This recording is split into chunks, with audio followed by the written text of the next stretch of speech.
Gateway to Hell by Melinda Kusira, Book 1 of the Rogue Gods Trilogy, Part 7. Chapter 25. A Dicey Situation.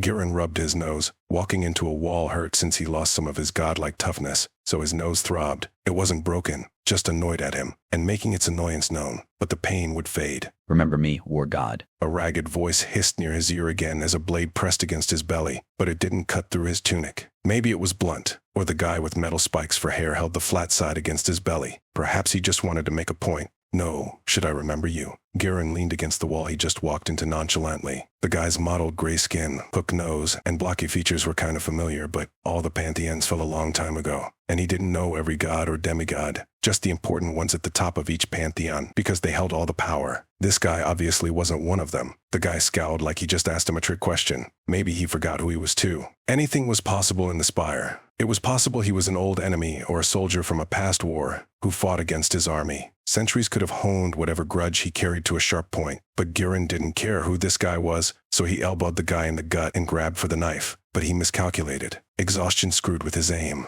Oh well. The knife sliced across his palm, proving it was quite sharp. Damn it. Giran let go as pain burned along the cut. Hopefully it wasn't too deep. Arbus says hello. The guy slashed at him with the bloody knife. Giran had nowhere to go since there was a rock wall behind him, so he dropped into a crouch and the blade struck the wall instead of him. While he was down there, he wrapped his arms around his attacker's heavily muscled legs, then sprang forward, shoving his shoulder against the guy's shins. Arbus' henchman windmilled his arms as he toppled. Technically, Arbus sired him, but the jerk also sired a lot of other gods and demigods, and he didn't give a damn about any of them, unless they were his favorite. But the criteria for favorite offspring changed as often as the weather. I should have stopped chasing his approval a long time ago. I got sent to hell because I chased his favor, since he used a bit more force than necessary. Giran landed on top of his stunned attacker, and the chains connecting his manacles rested on the guy's throat. But Giran didn't want to repeat the whole choking thing again. I'm not a one-trick pony, and this fight didn't matter. Not in the grand scheme of things. Spiky head couldn't kill him, but he must have hit his head on the stone floor, because the guy blinked at him stupidly as he grabbed his wrist and banged the hand holding the blade against the floor until he let go. The knife clattered away, and he expected a guard to stomp on it and collect it. When that didn't happen,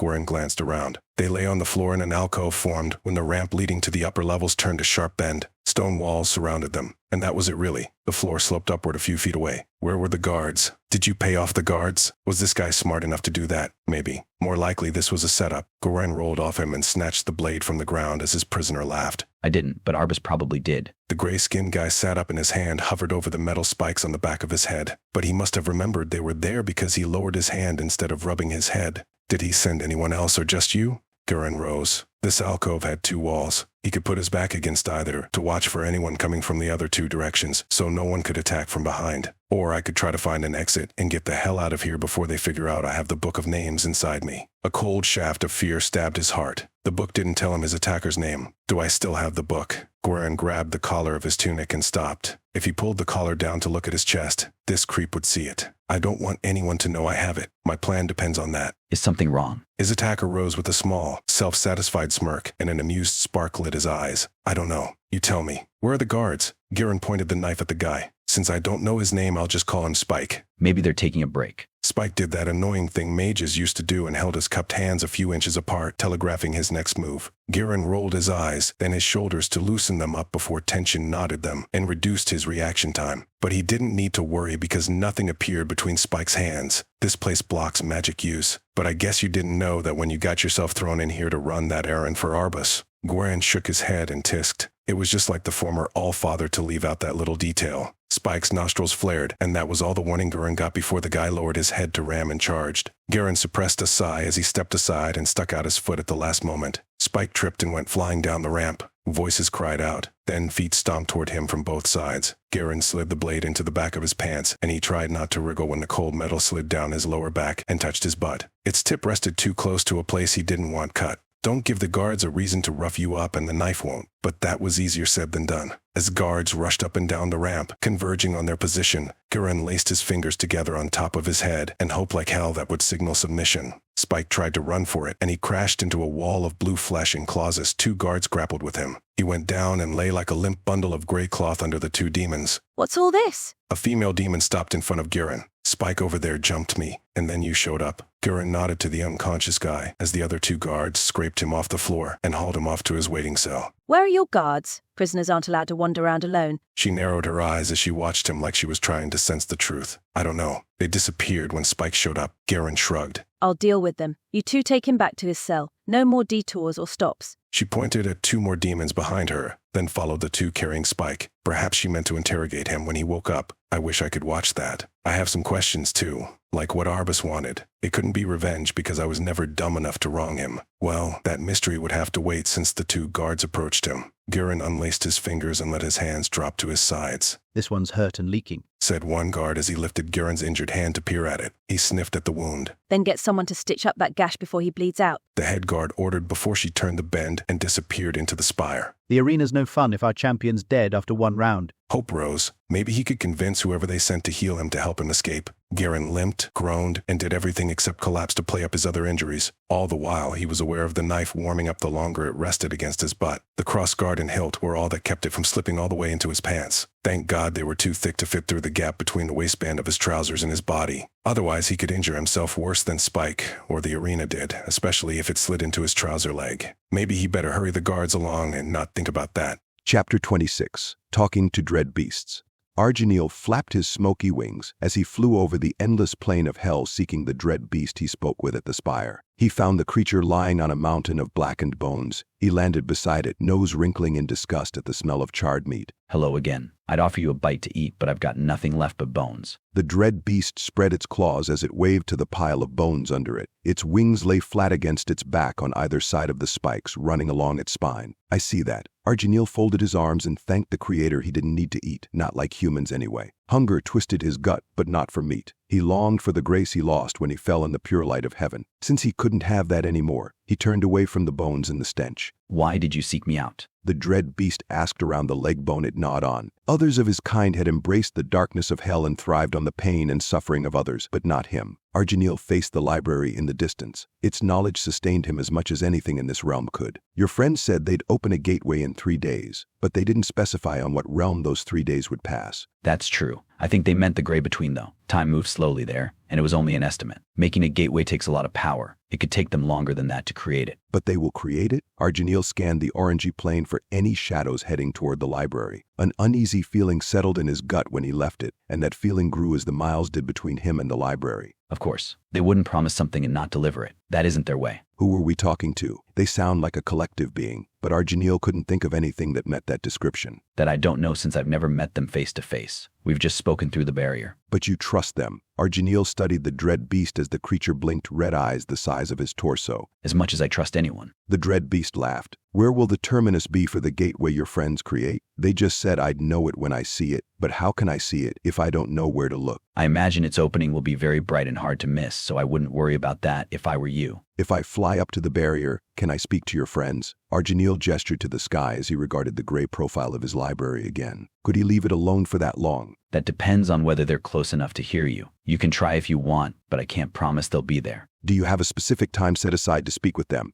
No. Sometimes I hear them buzzing around when I fly high enough, and sometimes I circle the spot and talk to them. Sometimes I just fly on. It depends on my mood. The bones shifted, and some slid down the pile as the dread beast rose. Do you want me to check if they are near enough to speak to? You haven't looked away from the library since you landed. Is some trouble afoot there or en route there? You tell me. Are your friends planning to open the gateway inside my library? Arginil tore his gaze away from the library's stately profile to study his interlocutor. The dread beast froze with its wings half unfurled, then shook his massive head. Why would they do that? Because there are powerful things in the library. Arginil clenched his fist just thinking about someone touching those things. It was bad enough the Book of Names was gone, but that thing wasn't the most dangerous relic in his keeping. I don't like what you're suggesting. The dread beast stretched his long, spiny back. Neither do I. That hot anger at the thought of his library under siege still simmered under the surface. Arginil let it show as that fiery anger made his skin blacken as his tarnished, soot-stained armor encased him, and his eyes burned with purple flames. Calm down. They won't open the gateway in the library because they want an alliance with you, and that would ruin any chance of that. The dread beast backed away, and it patted the air in a gesture that it probably meant to placate him. You'd better remind them about that. Arginil banked the fires inside him and dimmed his glow. But he kept the armor. It no longer fit right, because he was half the archangel now that he was before the fall. I'll talk to them and make sure they understand. Good.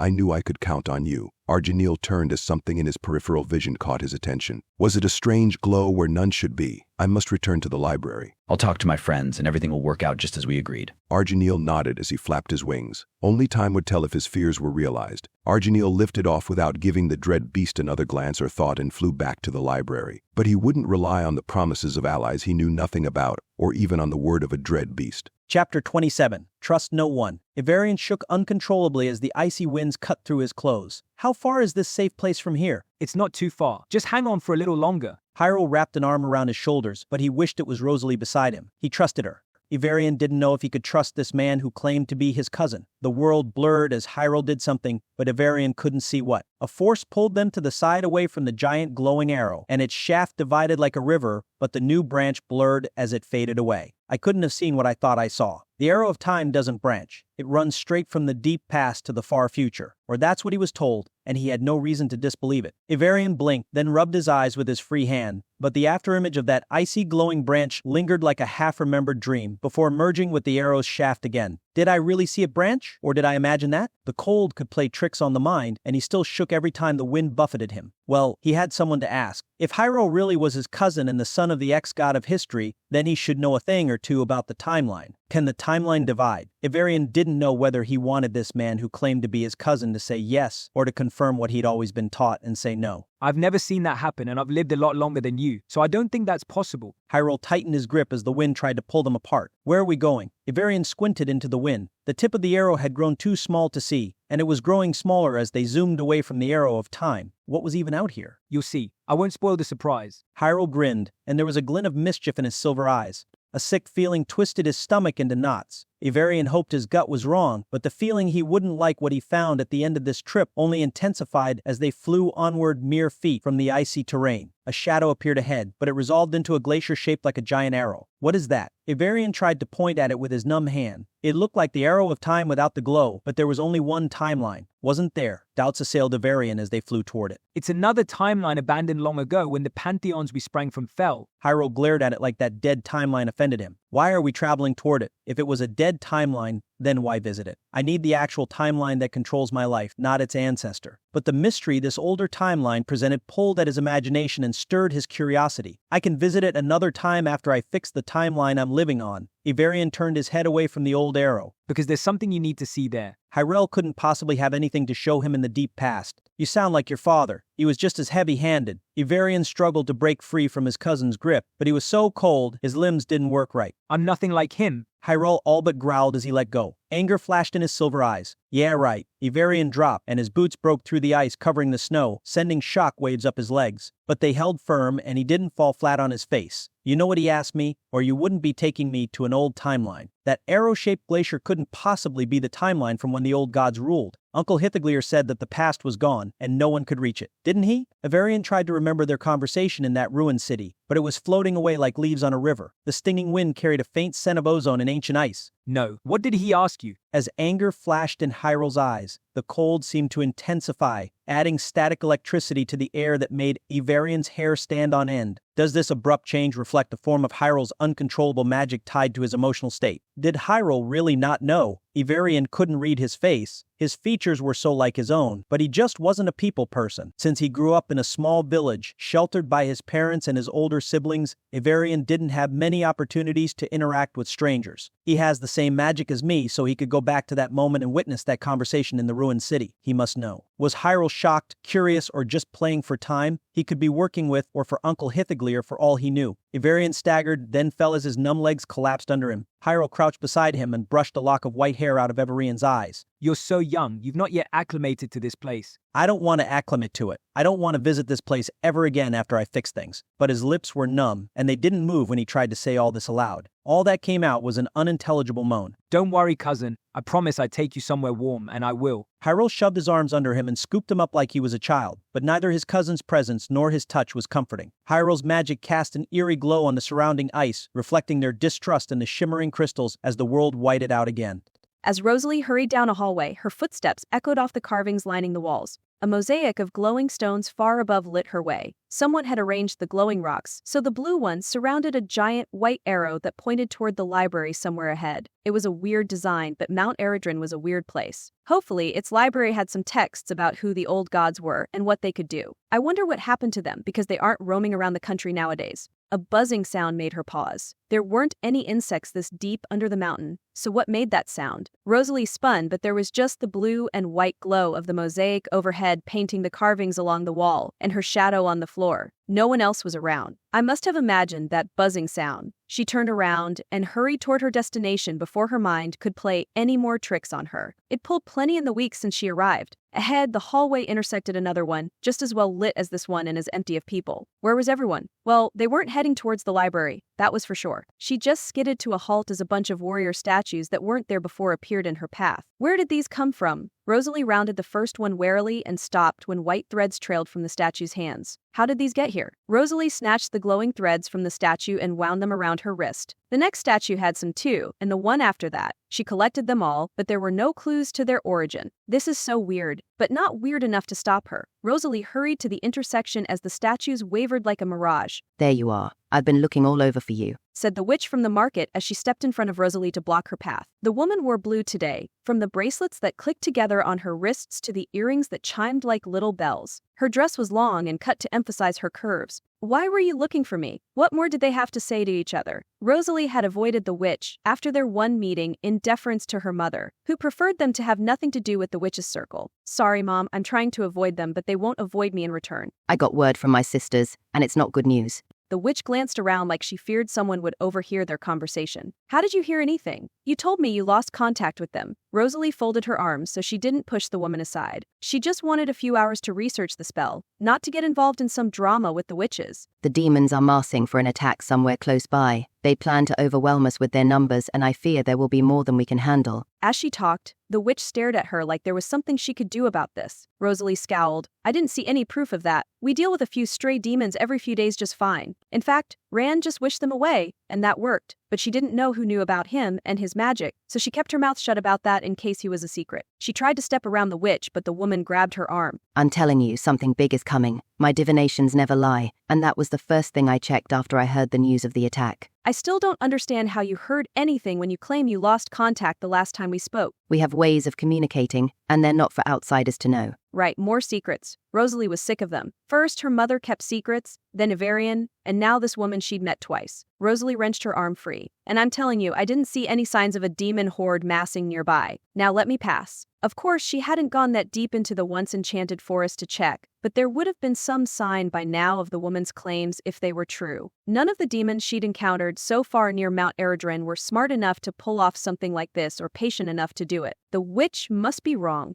The woman refused to budge. You've got to do something to shore up our defenses, or they'll overrun us. Why must I do anything? This isn't my home. Rosalie winced at how selfish she sounded. This was Rand's and Mirren's home, and they were kind to her when she had nothing but a head full of memories that weren't hers. God damn it. I need to do something about this. But I turned away from the path of blood and set my feet back on the path of weaving. Now she needed to undo that and go back to that angrier version of her that had chosen differently. I don't want to be like her, but that Rosalie knew how to fight and win. Maybe there's some compromise I can make with her, so I don't lose what I gained. I've got no reason to lie, but you have no reason to believe me either. I'm just a woman you met in the market, but please believe me. I would not have sought you out if I wasn't certain this would happen, and the result would harm so many innocents. If there's any way that I can help, you've only got to ask. The witch captured her hands and squeezed them. Her dark eyes were so earnest they swayed her. What if she was right? Rosalie couldn't ignore a potential threat. I'll look into it, but I can't promise anything. The witch gave her hands one final squeeze, then released them and stepped aside. That's all I ask. But hurry, girl. We're running out of time. I hope you're wrong about that. But she couldn't count on it, so she turned back toward Mirren and Rand's apartment and ran like the demons chased her. They didn't, but the threat of an invasion did. Where was Rand at this hour? Chapter 28, Long Way Down. Warmth enveloped Ivarian, and he opened his eyes then wished he didn't. He lay on the grass as the ground vibrated under him from the thunder of hooves. Armored men, and probably women too, though it was hard to tell from this vantage, rode dragons toward a host of shining men and women in white robes with equally white wings. Magic erupted between them in bright flashes as the two sides collided midair. What is this? Ivarian sat up, still staring at the battle in the sky, but part of him already knew what war this was, the one his uncle wanted to reverse.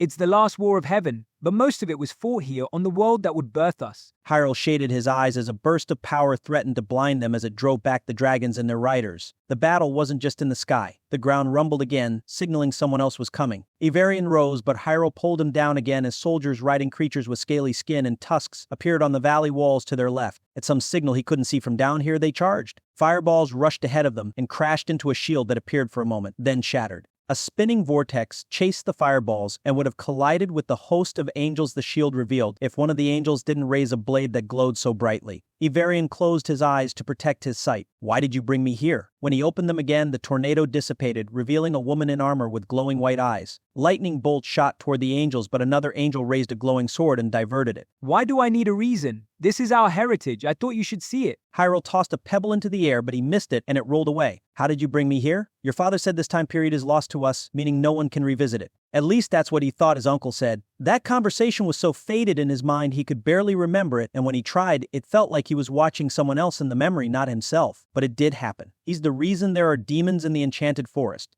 Mount Eredrin might be the last bastion of humanity for all he knew. It was certainly possible given Rand's magic, but even he couldn't keep it safe forever. For all his power, Rand was still one man, trying to protect thousands. I hope he's protecting you, Rosalie. Ivarian pushed that thought away when a hot flash of jealousy made sweat trickle down his back. Rand was there with Rosalie and he wasn't. I don't even know how long I've been gone. Time moved so fast at the tip of the arrow and so much slower away from it. He could have been gone for days or even months by now, and the thought dropped him into a deep depression. How can I impress her when I can't fix the mess my uncle made? A three-headed wolf man grappled with a winged lion as the angels and the army crashed together in a melee of glowing swords and fire. Nearby, a giant eagle raked its talons across the armored back of an angel right before she swung around and stabbed its foot. The creature shrieked in pain as it flew away and got pulled into the sky battle. I'm not sure. I found the dead timeline and investigated it, because that's what you do when you find something weird in a place it shouldn't be. Hyrule picked up another rock and weighed it in his hand like he was weighing his words. What did my father really want? Ivarian froze. Should he mention the spell? Probably not until he knew which side Hyrule was on and if he was really his cousin. He could offer to show him by taking him back to that meeting in the ruined city so he could refresh his memory of the event. That would have the added bonus of taking him closer to the present so less time would pass while he relived that. But that would expose the spell. Was that such a bad idea? The spell was safe in Rand's apartment where no one would find it. Giants ripped boulders from the earth, but the angel's radiant sword split them into pebbles before they could crush anyone. A man with antlers bounded through the chaos, firing arrows into wings to ground the angelic army. A pack of spectral hounds followed him and they tore into everyone in their path.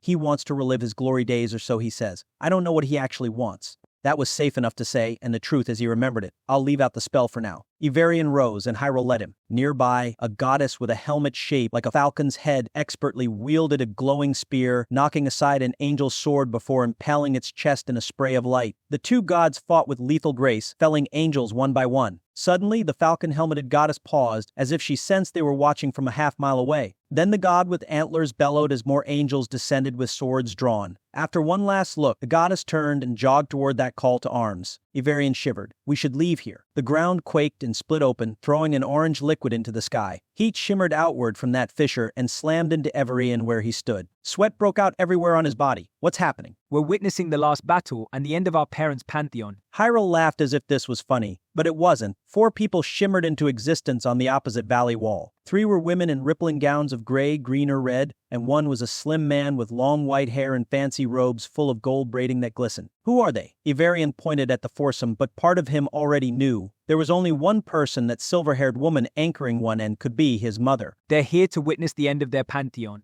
Hyrule stood and pointed to them in turn. The ex-goddesses of the past, present, and future, and on the end, the ex-god of history. The ground cracked and split again, sending another geyser of searing heat and orange liquid shooting into the sky. The shortest of the 4 with black hair, wearing all red, seemed to look right at him. She was the ex-goddess of the future if Hyrule was right, and that made her his aunt Faye and a woman he'd never met before. We need to leave. Those fissures are coming closer. Soon there won't be anywhere to stand. Ivarian grabbed Hyrule's arm and tried to pull him away, but away to where? He didn't know how the guy brought them here. I have nowhere to stand anyway, so what difference does it make if the ground falls away? I am neither human nor a fallen deity. Hyrule shoved Ivarian, and he teetered when the ground quaked. We are misfits adrift in time. Hyrule grabbed a handful of his tunic and shook him. There was madness in his wild silver eyes. For a moment, Ivarian thought about shouting for his mother or his aunts, but there was one rule that no Time Walker could disobey. Those who had the power to visit the past could never possess knowledge of the future. If he broke that rule and called for his mother or his uncle, then he might break his own timeline because neither could know he existed until he was born many thousands of years after this. They probably wouldn't hear me even if I did call out, not with the battle still raging and the ground buckling more with every moment that passes. Besides, none of his relatives had super hearing, and they were far enough away that they were the size of dolls to his eyes. Ivarian struggled to break his cousin's grip as the ground around them collapsed, leaving them on an island of rock surrounded by a hot, orange liquid. Heat blasted them, but Hyrule held tightly to him, despite the sweat running into his eyes.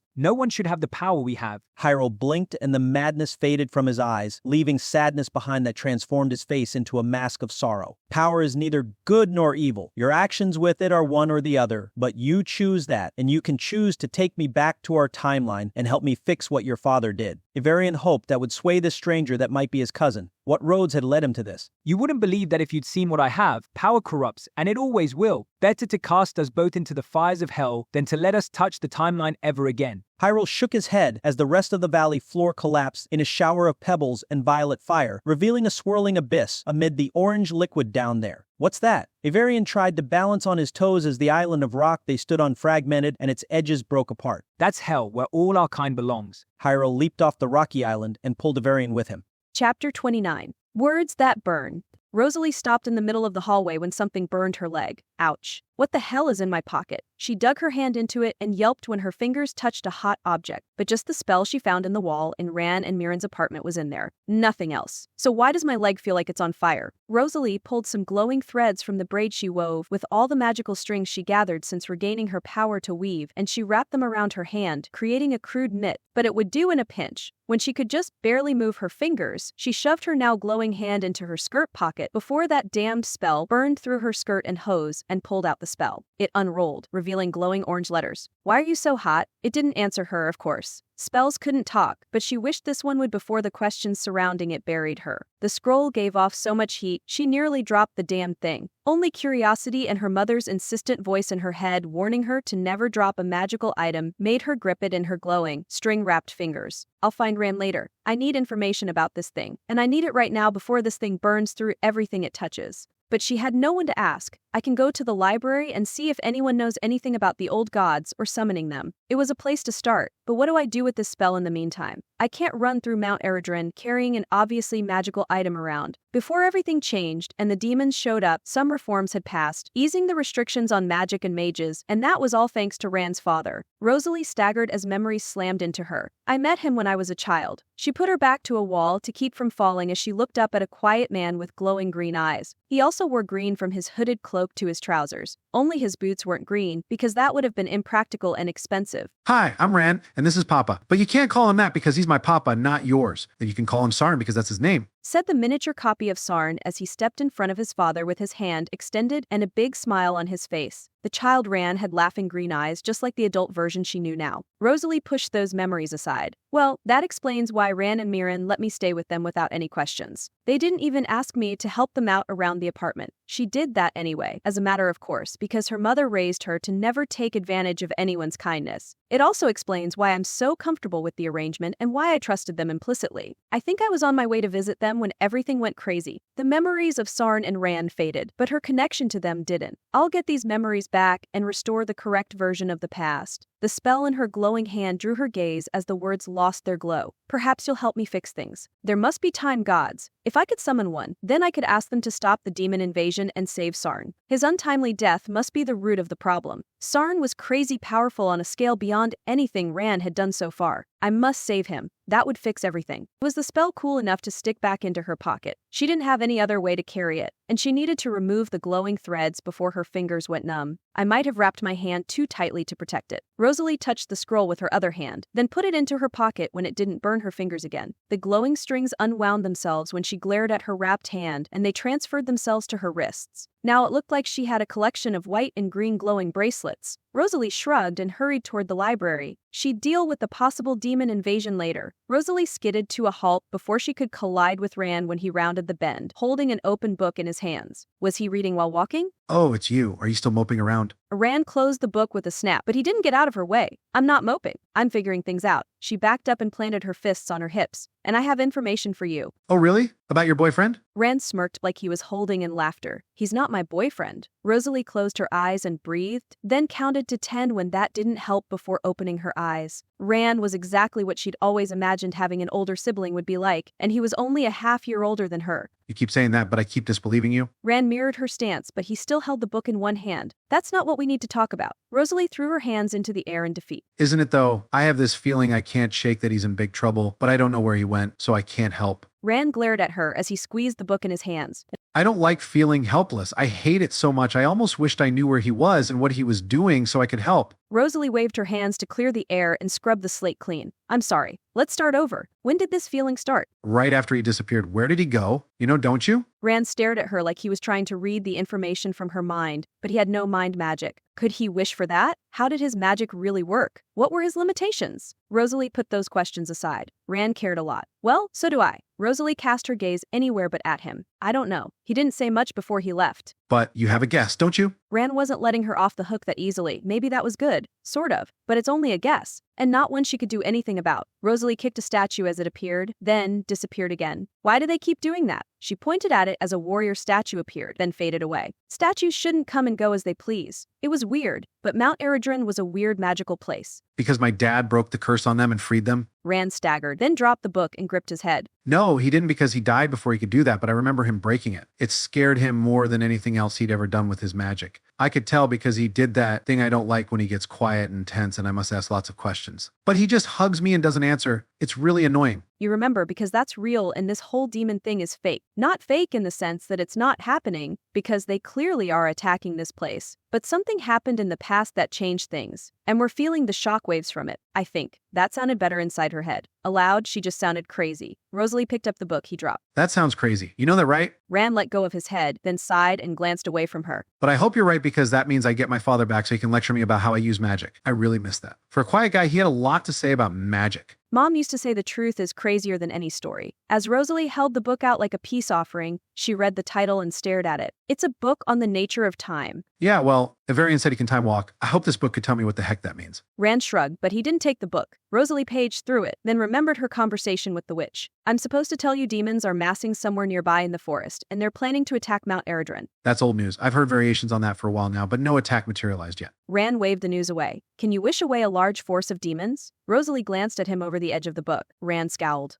Probably not, but I can wish they'd stay away and fight each other. That should buy us some time. Someone should scout around and find out how true this story is so we can do something before the demons arrive. Do you still have rangers? Rosalie closed the book. She couldn't concentrate on it right now. There are some still around, but I can't ask anyone to go out there. Rand backed away from her and slashed a hand through the air to strike that suggestion down. You can't go by yourself either. Rosalie gripped the book. Rand wasn't a fighter. He was a peacemaker like his father. Don't go without me. You need someone to watch your back, preferably someone who would fight like her. Blood magic stirred in her veins from the version of herself that came into being when the past changed. I need to become her again. She was ruthless. Oh, really? And why not? I'm a grown man in case you haven't noticed. Rand swept a hand down his lean, muscular chest. Yes, even grown men need backup. You should know that. Rosalie laughed when she realized what he was doing and tapped his arm with the book. You beast, you're making me sound like my mother. Rand laughed and danced away. His green eyes sparkled with mirth and she envied him. How could he be so lighthearted when everything was falling apart? I'd ask what's wrong with that, but I met your mother. She's one tough woman. I didn't think she could smile without her face cracking until she saw my dad. Yeah, she was sweet on him. Rosalie shifted her weight and sought some way to change the subject. She was glad it never went beyond a crush. Anything else would have been a disaster and ruined the friendship. What about Ivarian? I don't know where he went, but I think he went back in time. I just don't know when or where he went or what trouble he might be in, or if there was anything they could do. Rosalie studied Rand. He could wish Ivarian returned, but would he do it because of a nebulous threat of danger? Oh no, stop thinking that right now. Rand made cutting gestures. I could hurt him far worse than whatever trouble he's in, and I could be wrong. Maybe he's having a blast in the past and sitting around drinking tea with some ancient hero or something. But what if he is in trouble? Rosalie paced. She couldn't stand here and do nothing. She liked what she knew of Ivarian so far, but that wasn't much since he was so withdrawn. He's a nice guy who's easy on the eyes, stuck in a bad situation with us. Anger scorched her insides because Ivarian didn't have to go alone to the past. He could take me with him and I could protect him and help fix things. But he chose to go alone and that just stoked her anger until she remembered the spell in her pocket. Could I summon him? Oh no, you have that look again. What are you scheming? Rand tapped the spot between her eyebrows with a thick finger and stopped her from walking into his muscular chest. Rosalie rubbed her forehead and leaned against the wall. Can I summon him? He's got magic, so that makes him a mage or a warlock at the very least. I don't know. Why are you asking me? I'm not a summoner. Rand folded his arms. I know that. Could you wish for me to summon him? Rosalie tapped her index finger on his chest to make her point. No, that sounds dangerous, and I won't do anything that hurts someone. Rand shoved her hand aside and walked away. Fine, then I'll find some way to do it myself. Rosalie touched the glowing strings around her wrists. Rand didn't seem to notice them.